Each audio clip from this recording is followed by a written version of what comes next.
Assalamualaikum warahmatullahi wabarakatuh. Apa kabar kalian semua? Semoga kalian dalam keadaan sehat, dilancarkan rezekinya, dan dimudahkan segala urusannya, dan penuh dengan kebahagiaan. Sebelum masuk ke cerita, jangan lupa bantu like, komen, dan subscribe ya. Semoga kalian semua selalu dalam lindungannya. Rani selalu percaya bahwa kerja keras tidak pernah mengkhianati hasil. Sejak muda, ia sudah terbiasa mandiri. Ia memulai usahanya dari nol, jualan online, titip barang di warung, hingga akhirnya membuka toko sendiri di pusat perbelanjaan kecil. Tahun demi tahun ia lewati dengan jatuh bangun, tapi semuanya berbuah manis. Di usia 30-an, ia sudah memiliki rumah sendiri, kendaraan, dan bisnis yang stabil. Hidupnya cukup mapan, setidaknya untuk ukuran dirinya yang berasal dari keluarga biasa. Lalu datanglah Dimas, pria tampan, ramah, dan pandai bicara. Perkenalan mereka terjadi di sebuah pameran UMKM ketika Rani diminta menjadi pembicara. Dimas mendekatinya sebagai sesama pelaku usaha, walaupun belakangan Rani baru sadar usaha Dimas tak lebih dari ide-ide di kepala. Tapi kala itu, Dimas berhasil membuatnya jatuh cinta. Ia perhatian, pendengar yang baik, dan terlihat tulus mengagumi kerja keras Rani. Setahun setelah menjalin hubungan, mereka menikah. Rani tak ragu. Ia berpikir Dimas hanya butuh waktu untuk menemukan pijakannya sendiri. Ia ingin jadi istri yang mendukung, seperti yang dulu Dimas sering katakan soal saling menguatkan dalam susah dan senang. Namun, setelah pernikahan berlangsung, semua mulai berubah pelan-pelan. Dimas lebih sering di rumah, pagi-pagi tidak bangun lebih awal, bahkan tak jarang masih tidur saat Rani berangkat kerja. Kadang ia berkata sedang mengerjakan proyek freelance, tapi Rani tak pernah melihat bukti jelas. Ia juga tidak pernah minta uang, tapi selalu ada alasan untuk tidak mengeluarkan uang. Semua kebutuhan rumah tangga, dari listrik, belanja, bahkan servis kendaraan dibayar Rani. Katanya, nanti kalau proyek cair, tapi bulan demi bulan berlalu tanpa ada yang cair. Awalnya Rani mencoba maklum. Ia berpikir mungkin memang belum waktunya. Ia tak ingin jadi istri yang menuntut, apalagi mempermalukan suaminya soal uang. Tapi lama-lama, ia mulai merasa sendirian. Setiap pulang kerja, rumah tak pernah rapi. Makanan kadang ada, kadang tidak. Kalau Rani tak sempat masak, Dimas hanya pesan makanan online dengan akun Rani. Bahkan untuk urusan kecil seperti membayar tukang AC atau beli sabun mandi pun, selalu ujung-ujungnya Rani yang menalangi. Semuanya tampak seperti kewajaran, hingga Rani berhenti dan berpikir, ini sebenarnya rumah tangga atau dia hanya menanggung satu orang dewasa? Terkadang, Rani menyalahkan dirinya sendiri. Mungkin terlalu banyak menoleransi. Tapi setiap kali ia mencoba bicara serius, Dimas selalu punya cara menenangkan. Dengan suara lembut dan wajah bersalah, ia bilang, "Aku tahu aku belum banyak berkontribusi, tapi aku cinta kamu, Ran. Aku cuma butuh waktu buat buktiin aku bisa." Kata-kata itu dulu membuat hati Rani luluh, tapi makin kesini, semua terasa hampa. Cinta memang penting, tapi apakah cukup untuk menjalankan rumah tangga seorang diri? Ia mulai bertanya, kapan terakhir kali Dimas benar-benar berusaha, bukan hanya bicara? Rani masih mencintai suaminya, tapi cinta yang dulu hangat itu perlahan berubah bentuk. Ia merasa seperti orang bodoh, berjuang keras di luar rumah, lalu pulang untuk menghadapi pasangan yang bahkan tak punya inisiatif membantu. Ia tak butuh banyak, hanya kehadiran yang setara. Usaha kecil pun cukup, asal nyata, tapi yang ia terima justru kenyamanan sepihak. Malam itu sambil duduk di tepi ranjang dan menatap dinding kamar yang kosong, Rani sadar, rumah tangganya selama ini berjalan satu arah. Ia yang mengayuh, sementara Dimas duduk menikmati perjalanan. Dan kalau dibiarkan terus, lama-lama hatinya bisa benar-benar lelah. Awalnya, Rani tidak ingin berpikir buruk. Ia masih berusaha percaya, masih berpegang pada keyakinan bahwa Dimas bagaimanapun adalah suaminya. Tapi beberapa bulan terakhir, ada yang berbeda. Dimas mulai sering keluar rumah. Alasannya macam-macam. Kadang bertemu teman lama, kadang ada interview kerja, kadang cuma bilang ada urusan. Rani tidak langsung curiga. Ia ingin memberi ruang, Apalagi selama ini ia yang paling sering ditegur karena dianggap terlalu mengatur. Tapi yang membuat Rani resah bukan hanya frekuensi Dimas pergi, melainkan caranya bersikap. Dulu, Dimas sering pamit sambil mencium kening atau sekedar menatap dan berkata, "Doain ya." Sekarang semua terasa datar. Dimas hanya menyebut alasan singkat, lalu buru-buru pergi. Kadang tanpa sarapan, kadang baru pulang menjelang malam. Rani mulai mengingat-ingat. Apakah ia terlalu sibuk? Apakah ia kurang perhatian? Tapi ketika ia mencoba mendekat, justru Dimas yang tampak menjauh. Seolah ada batas tak terlihat yang memisahkan mereka. Sampai akhirnya, pada suatu pagi di hari libur, Dimas berpakaian rapi dan buru-buru keluar rumah. Katanya ingin ketemu teman lama yang butuh bantuan desain. Rani tak banyak bertanya. Ia hanya mengangguk sambil tersenyum kecil. Tapi di dalam hatinya, ada rasa tak enak yang mengendap. Hari itu, entah dorongan dari mana, Rani memutuskan untuk mengikuti suaminya diam-diam. Ia mengemudikan mobilnya dari kejauhan, menjaga jarak cukup aman agar tak ketahuan. Dimas masuk ke sebuah kafe kecil di pinggiran kota. Rani memarkir mobil agak jauh dan berjalan kaki. Dari balik kaca besar yang menghadap ke jalan, ia melihat Dimas duduk bersama seorang perempuan muda. Rambutnya panjang tergerai, dan dandannya cukup mencolok meski masih siang. Dan cara tertawanya nyaring dan sedikit dibuat-buat. Perempuan itu menyentuh lengan Dimas sambil tersenyum, dan Dimas tidak menarik diri. Bahkan ia ikut tertawa kecil, mencondongkan tubuh seperti ingin lebih dekat. Rani berdiri lama di balik tiang lampu, mencoba memproses apa yang baru dilihatnya. Ia tak ingin langsung menyimpulkan, tapi pemandangan itu terlalu jelas untuk diabaikan. Mereka tidak tampak seperti dua orang yang sedang membicarakan pekerjaan. Tidak ada laptop, tidak ada berkas, tidak ada sikap formal. Yang ada hanya dua orang dewasa, duduk saling dekat, menikmati makan siang dengan keintiman yang asing bagi Rani. Perempuan itu bernama Rika. Rani tahu dari pelayan kafe yang ia tanyakan secara halus setelah Dimas dan perempuan itu pergi. "Langganan baru, Mbak, kayaknya pacaran," jawab pelayan itu polos. Rani hanya tersenyum kecil, mengangguk, lalu pulang dalam diam. Di dalam mobil, Rani memejamkan mata sejenak. Ia tidak menangis, tidak juga marah. Yang ada hanya rasa dingin yang mengalir dari dadanya ke seluruh tubuh. Ia merasa dikhianati, tapi belum tahu harus berbuat apa. Ini bukan kemarahan seketika. Ini semacam luka yang dalam dan perlahan-lahan terbuka seiring waktu yang terus berjalan. Malam harinya, Dimas pulang seperti biasa, menyapa dengan santai, lalu rebahan di sofa sambil memainkan ponselnya. Rani menatapnya dari dapur, diam-diam mengamati. Dimas tak sadar, atau pura-pura tak tahu bahwa Rani kini melihatnya dengan mata yang berbeda.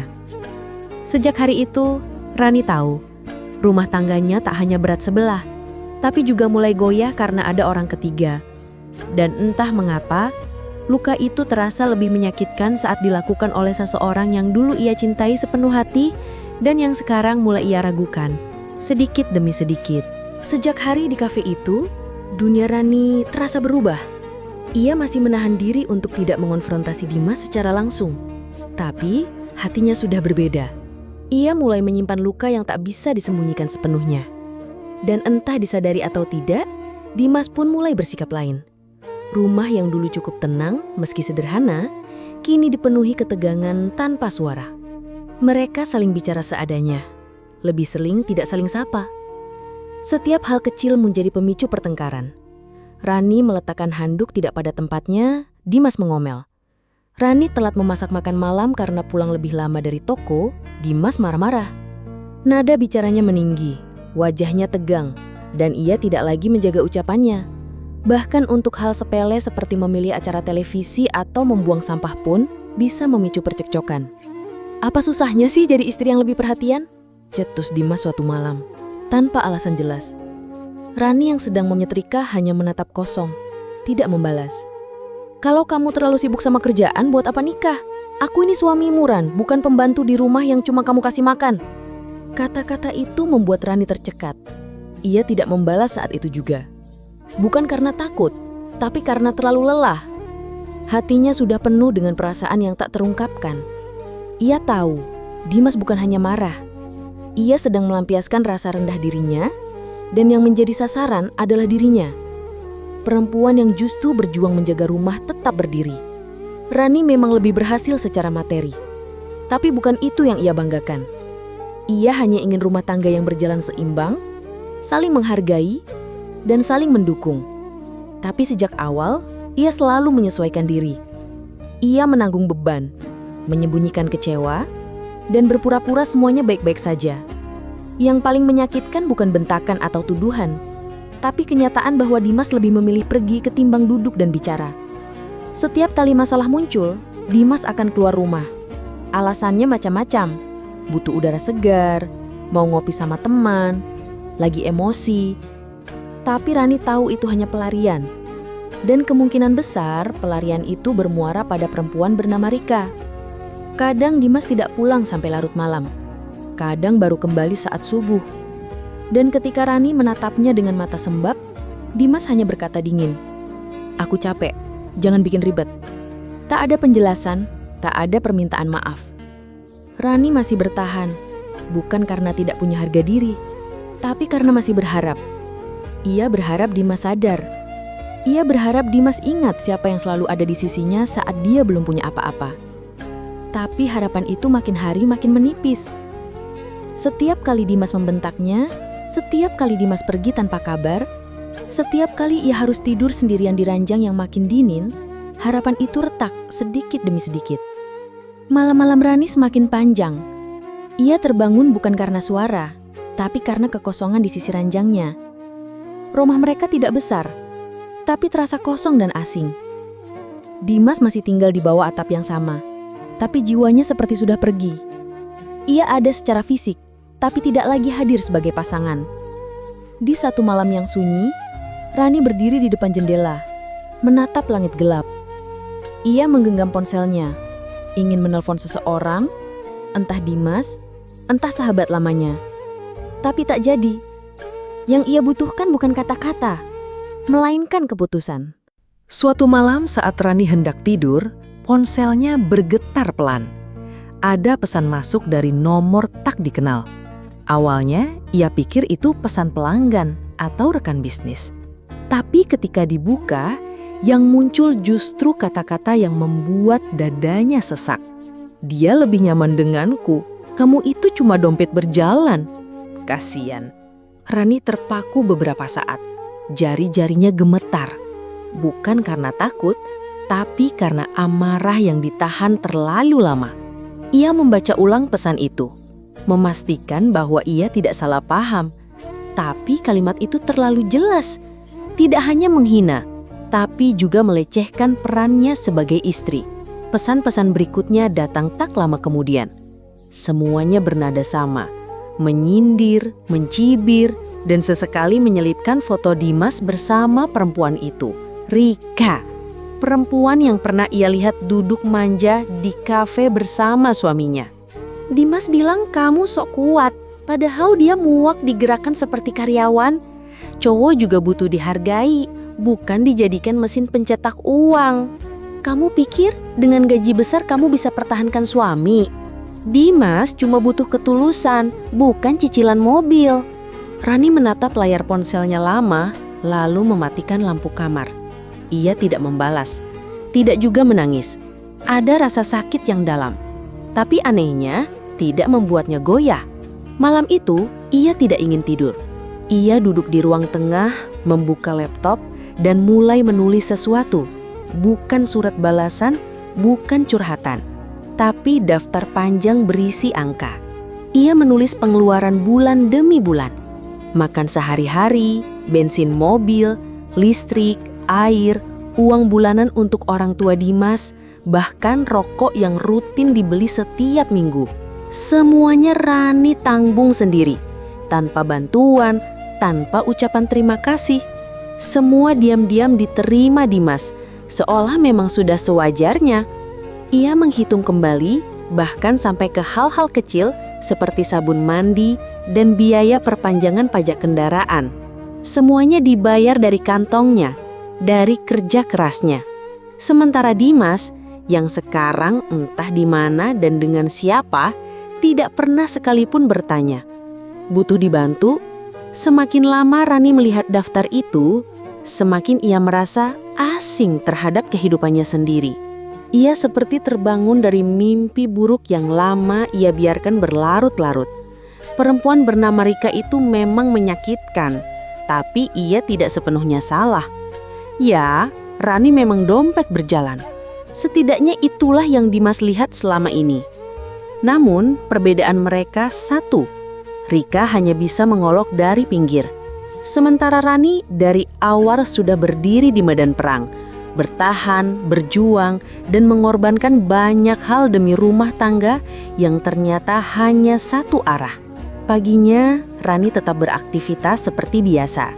Ia membuka toko, melayani pelanggan, tersenyum, dan menjawab pertanyaan stafnya tanpa celah. Tapi di dalam dirinya ada keputusan yang perlahan tumbuh. Bukan karena sindiran Rika, bukan karena cemburu, tapi karena akhirnya ia sadar bahwa bertahan dalam hubungan yang timpang hanya akan menghancurkan dirinya sedikit demi sedikit. Saat malam datang dan Dimas pulang dengan wajah lelah tapi tetap acuh, Rani tidak berkata apa-apa. Ia hanya mengamati suaminya itu mengambil makanan dari meja, duduk di depan televisi, dan memainkan ponsel sambil tertawa kecil. Entah dengan siapa, entah sedang membicarakan apa. Rani memandangi Dimas dalam diam, dan kali ini bukan dengan rindu, tapi dengan kesadaran bahwa ia sudah cukup. Ia sudah memberi, sudah berkorban, sudah bertahan. Tapi kalau yang ia terima hanya luka dan penghinaan, mungkin waktunya untuk berhenti. Bukan karena kalah, tapi karena memilih untuk tidak lagi menyakiti diri sendiri. Pagi itu, Rani menangis untuk pertama kalinya setelah sekian lama. Tapi bukan karena cinta, bukan karena takut ditinggalkan Dimas. Ia menangis karena sadar ia telah terlalu lama bertahan untuk sesuatu yang kosong. Ia bukan istri, bukan pasangan, bahkan bukan teman bagi Dimas. Ia hanyalah sumber penghidupan. Seseorang yang dicintai selama masih bisa memberi. Tangis itu bukan meledak, tapi mengalir perlahan. Seperti beban yang lama terpendam dan akhirnya tumpah lewat air mata. Rani duduk di lantai kamar mandi. Menggenggam handuk kecil, tubuhnya gemetar dalam diam. Ia menangis bukan karena ingin dikasihani, tapi karena hatinya benar-benar lelah. Lelah merasa sendiri dalam hubungan yang seharusnya dibangun bersama. Ia mengingat kembali semua yang telah ia berikan. Dari makanan di meja, bensin kendaraan, cicilan motor yang dipakai Dimas, sampai pulsa dan uang rokok. Ia bahkan pernah menggadaikan kalung peninggalan almarhum ibunya demi membayar biaya servis mobil yang rusak karena dipakai Dimas mudik sendiri. Semua itu ia lakukan dengan harapan suaminya akan berubah, akan menyadari dan kembali menjadi sosok yang dulu ia cintai. Tapi yang ia dapat hanya pengabaian, tuduhan, dan yang paling menyakitkan, pengkhianatan. Hari itu, tanpa banyak bicara, Rani berdiri di depan cermin kamarnya. Ia menatap wajahnya yang lelah, tapi kini mulai menampakkan kekuatan baru. Ia menghapus sisa air mata, lalu mengambil ponsel dan menghubungi bank. Dengan suara tegas, ia meminta untuk menonaktifkan kartu ATM yang selama ini dipakai Dimas. Kartu itu memang atas namanya, dan seluruh dana yang tersambung berasal dari rekening bisnis miliknya. Sore harinya ia menghubungi kantor leasing, menghentikan cicilan kendaraan yang dipakai Dimas. Mobil itu atas nama Rani, dan selama ini hanya jadi alat untuk Dimas pergi entah kemana, bukan untuk bekerja seperti yang sering ia janjikan. Ia juga mengubah sandi dompet digital yang selama ini Dimas gunakan untuk belanja macam-macam, dari kopi, rokok, bahkan jajan bareng perempuan lain. Tak ada keributan. Rani tidak mengamuk, tidak juga mengumbar pertengkaran. Ia melakukan semuanya dengan tenang, seolah sedang membereskan kamar setelah badai besar. Ia mulai membereskan hidupnya sendiri. Malamnya, Dimas pulang seperti biasa. Tapi kali ini wajahnya kusut. Ia membuka pintu dengan suara keras, melempar tas ke sofa, dan langsung bertanya dengan nada tinggi. "Kenapa ATM-ku diblokir? Aku nggak bisa isi bensin tadi." Rani menatapnya sebentar, lalu menjawab tanpa nada marah. "Karena itu bukan ATM-mu, itu milik usahaku, dan aku tidak lihat kamu pernah terlibat di dalamnya." Dimas melotot. "Jadi kamu sengaja matiin semua, nggak kasih kabar? Ini rumah tangga atau perusahaan sih?" "Justru karena ini rumah tangga, makanya aku capek jadi satu-satunya yang bekerja.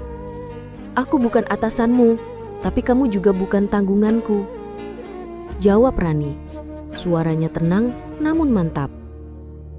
Untuk pertama kalinya, Dimas terdiam. Ia tidak punya jawaban karena semua yang dikatakan Rani benar. Tapi bukannya minta maaf, ia malah menggeruntu, masuk kamar dan membanting pintu.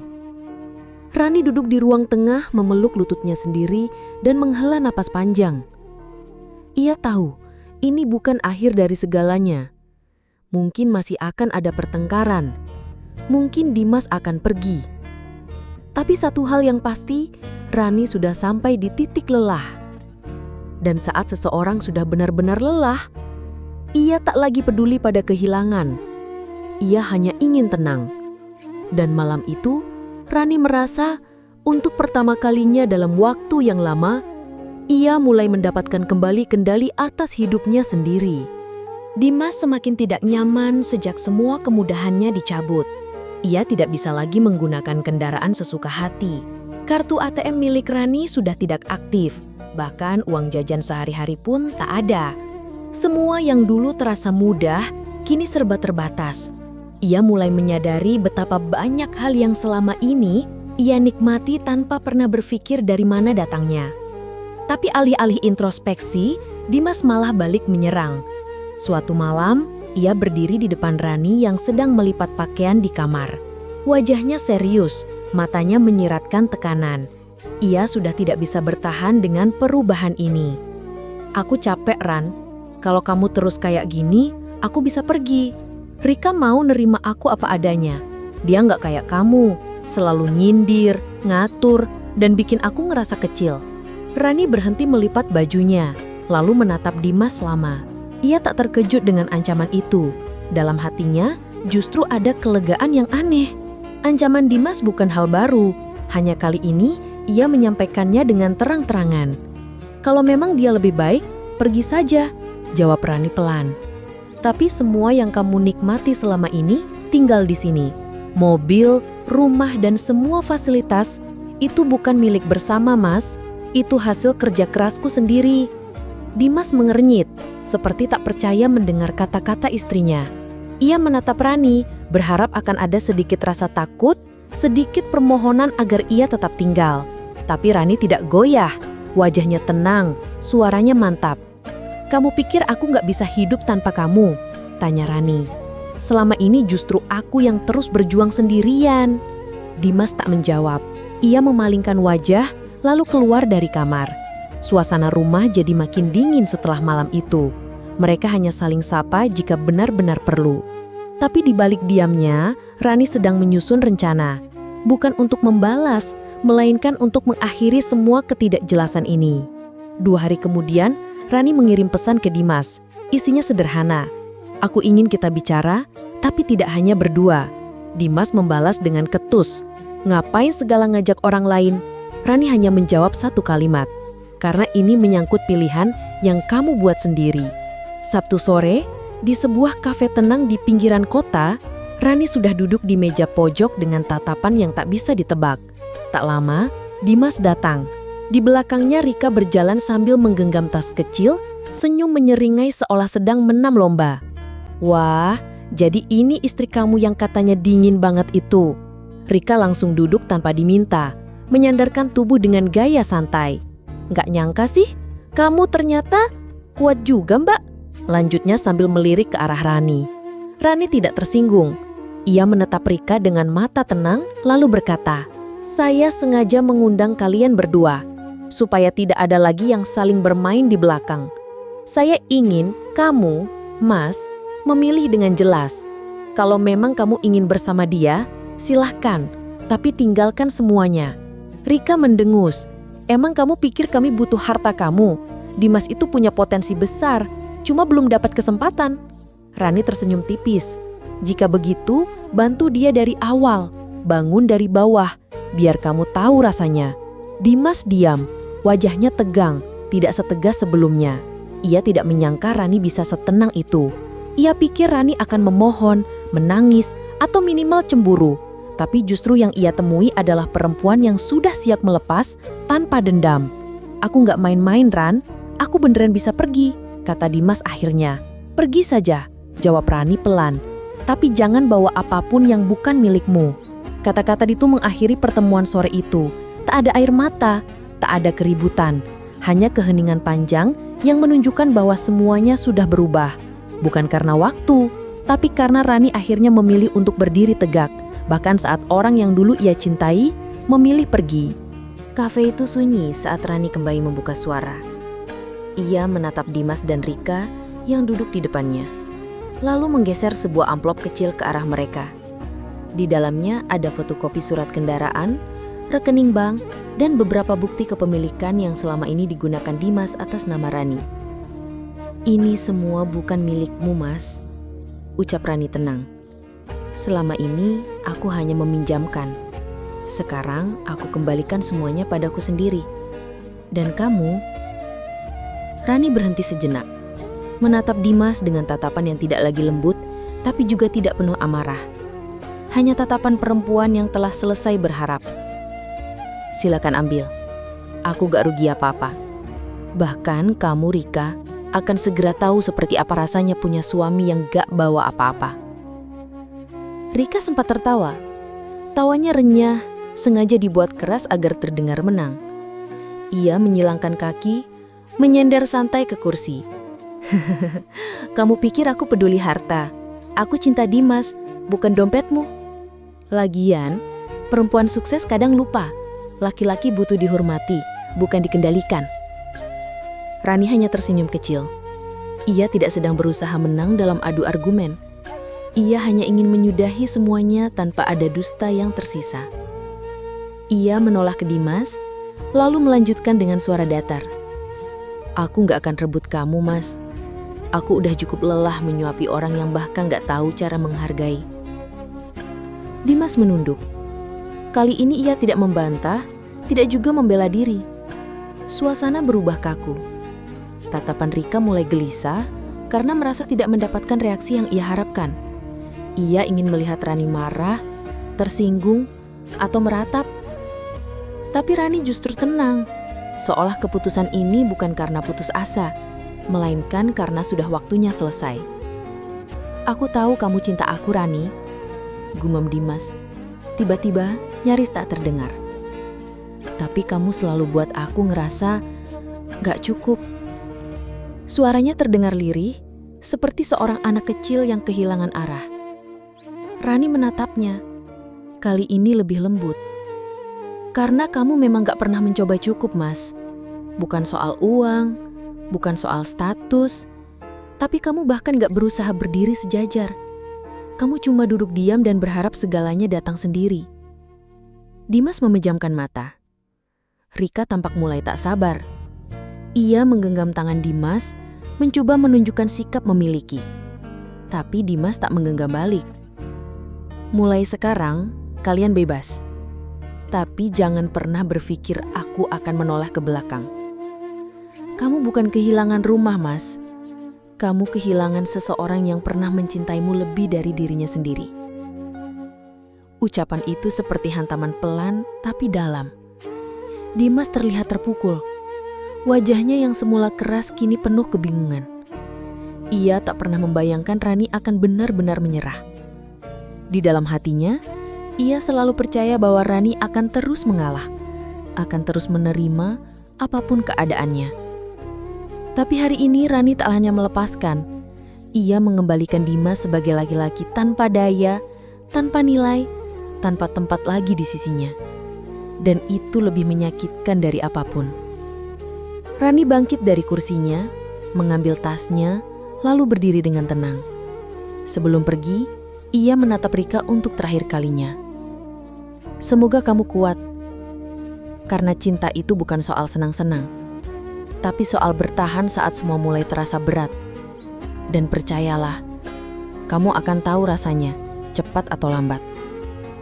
Tanpa menunggu reaksi, Rani melangkah pergi. Langkahnya tegak, tanpa ragu. Di belakang Dimas hanya bisa menatap punggung wanita yang dulu ia abaikan, kini menjauh dengan harga diri utuh dan luka yang sudah berubah menjadi kekuatan. Di meja itu, untuk pertama kalinya, Dimas benar-benar merasa kecil. Bukan karena tidak punya uang, tapi karena sadar dirinya memang tak pernah benar-benar pantas. Hari-hari pertama setelah Dimas benar-benar pergi dari rumah Rani terasa manis bagi Rika. Ia merasa menang. Ia bisa memamerkan bahwa laki-laki yang ia selamatkan kini bersamanya sepenuhnya. Tak ada lagi Rani yang dianggapnya terlalu dominan, terlalu mapan, terlalu segalanya. Kini, Rika bebas mengatur hidup mereka berdua tanpa bayang-bayang perempuan yang katanya hanya tahu uang. Awalnya semua berjalan menyenangkan. Mereka tertawa bersama, tidur dalam satu atap, makan di luar sambil berfoto mesra. Rika memamerkan potret kebersamaan mereka di media sosial dengan caption penuh sindiran. Tapi semua itu tak bertahan lama. Saat euforia reda, kenyataan mulai menunjukkan wujudnya. Dimas seperti biasanya tidak pernah berubah. Ia tetap menjadi lelaki yang bangun siang, duduk berjam-jam dengan ponsel di tangan, dan hanya mengisi waktu dengan wacana dan rencana yang tak kunjung jadi. Ia memang pandai bicara, pintar merayu, dan sesekali membuat Rika tertawa. Tapi ketika Rika mulai menyodorkan kebutuhan sehari-hari, listrik, sewa tempat tinggal, isi dapur, bahkan sekadar isi ulang galon air, semua itu tiba-tiba jadi tanggung jawabnya sendiri. Awalnya Rika masih berbaik hati. Ia berpikir mungkin Dimas hanya butuh waktu untuk menata hidup. Tapi minggu berganti dan semua tetap sama. Dimas mulai berkilah. "Aku masih nyari celah," katanya. "Sabar dulu sayang, aku nggak mau kerja sembarangan. Aku pengen punya usaha sendiri, jadi kita nggak ketergantungan." Kata-kata itu terdengar manis, tapi tanpa tindakan semuanya jadi basi. Rika mulai lelah. Ia pulang kerja dengan wajah penat, masuk rumah yang berantakan, dan menemukan Dimas masih bersantai sambil menonton video di ponselnya. Tak ada masakan, tak ada perhatian, hanya permintaan kecil seperti, "Besok bisa beliin pulsa, mau daftar online meeting." Suatu malam, Rika diam-diam menatap rekening tabungannya yang makin menipis. Ia mulai menghitung sejak kapan semuanya jadi tanggung jawabnya sendiri. Ia mulai ingat dari bayar sewa tempat tinggal, beli kebutuhan dapur, bensin motor yang dipakai Dimas keliling entah kemana, sampai urusan kecil seperti laundry dan kuota internet, semuanya ia biayai. Dan yang lebih menyakitkan, Dimas tak merasa perlu membahas atau menawarkan bantuan. Ia bersikap seolah memang begitulah seharusnya. Malam-malam mereka mulai berubah. Dulu dipenuhi canda, kini hanya sunyi. Rika mulai sering diam. Dimas mulai kesal karena merasa diabaikan. Mereka bertengkar kecil karena hal sepele, masalah remote TV, sisa makanan, bahkan karena Rika tak menanggapi cerita Dimas soal ide bisnis yang tak kunjung berjalan. Hingga suatu malam, Dimas meledak. "Kamu berubah ya? Dulu kamu yang bilang sanggup nerima aku apa adanya, sekarang malah kayak nyindir terus." Rika menatapnya lelah. "Aku bukan nyindir, aku cuma capek. Kita hidup bareng, tapi rasanya aku sendiri yang kerja. Aku pikir kamu cuma belum dapat kesempatan, tapi ternyata kamu gak nyari." Dimas terdiam. Kata-kata itu terdengar sangat familiar, seperti gema dari masa lalu, seperti sesuatu yang dulu pernah diucapkan Rani, perempuan yang dulu ia anggap terlalu menuntut. Tapi sekarang, semua itu justru keluar dari mulut Rika, perempuan yang dulu bersumpah akan lebih memahami.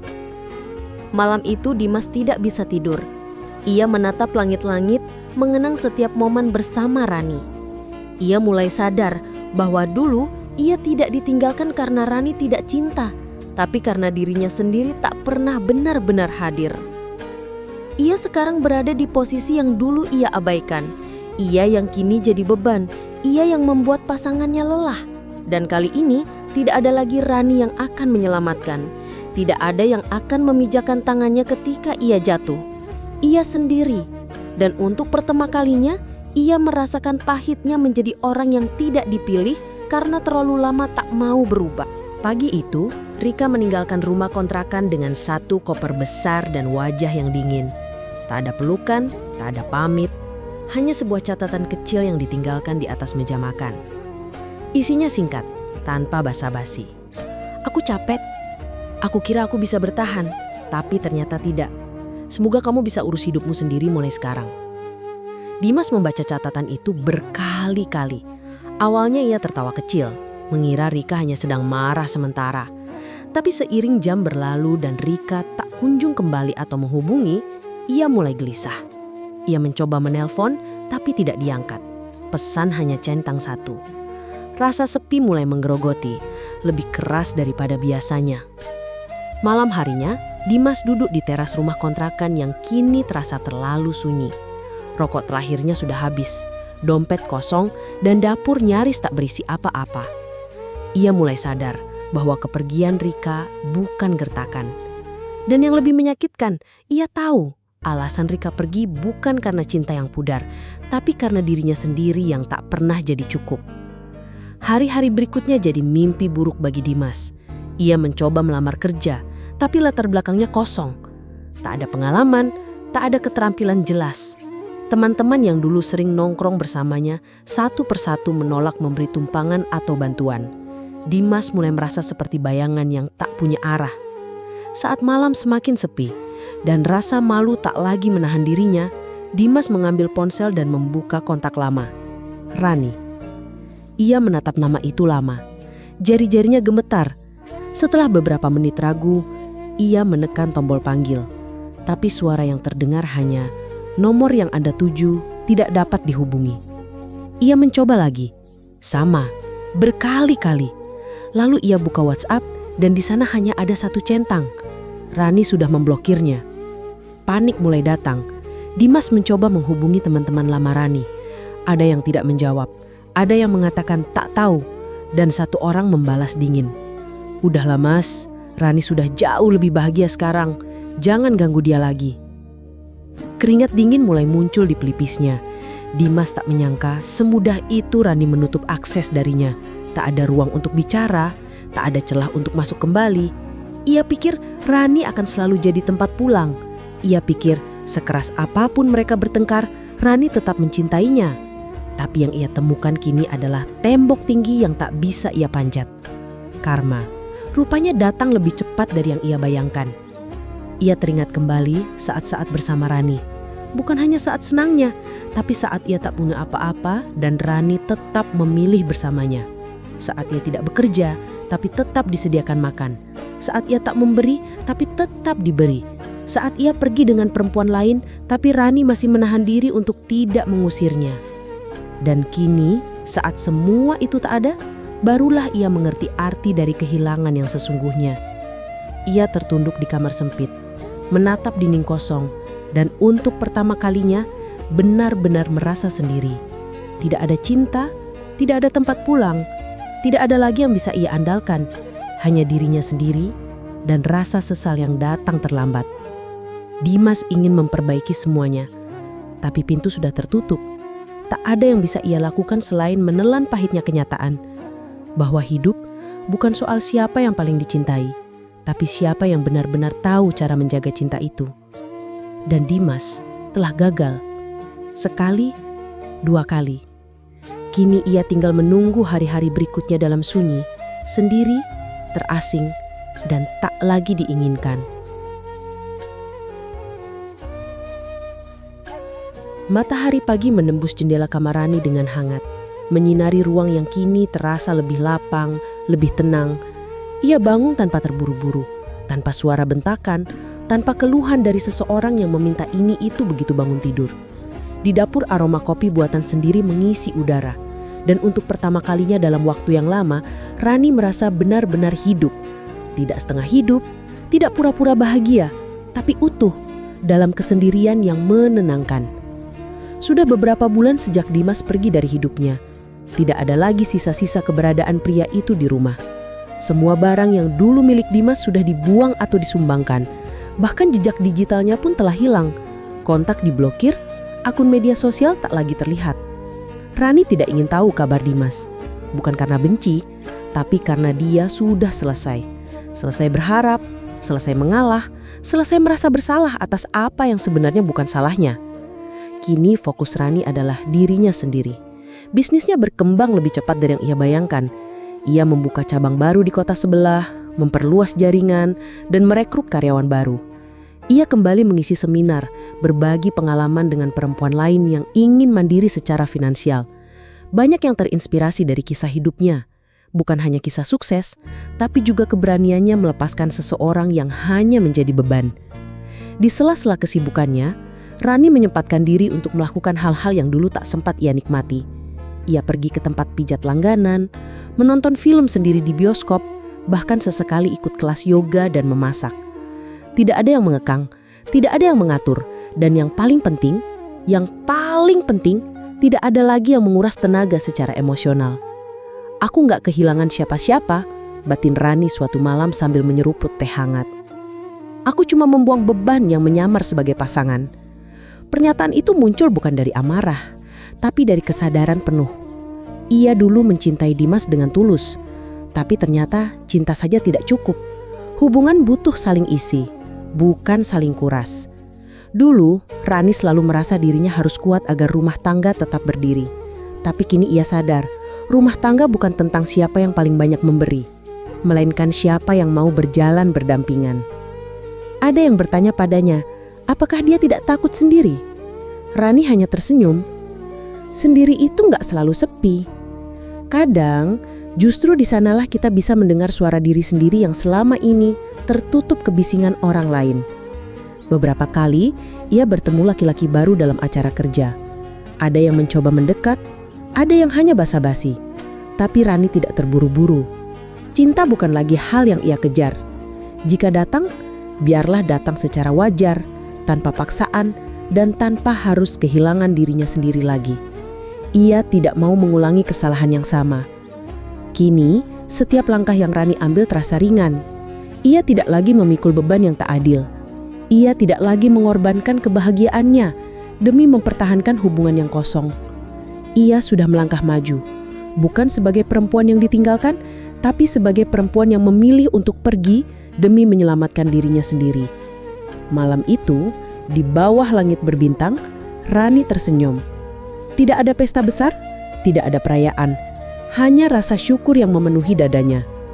Ia tahu, kebahagiaan sejati bukan tentang memiliki pasangan, tapi tentang mencintai diri sendiri tanpa syarat. Dan itulah yang akhirnya ia temukan. Kebahagiaan tanpa suami, tapi dengan harga diri yang utuh. Terima kasih telah mengikuti kisah ini sampai akhir. Kisah Rani bukan sekedar cerita tentang perpisahan, tapi tentang keberanian seorang perempuan yang memilih bangkit, menyembuhkan luka, dan menemukan kembali dirinya sendiri. Bahwa cinta seharusnya tidak menjadikan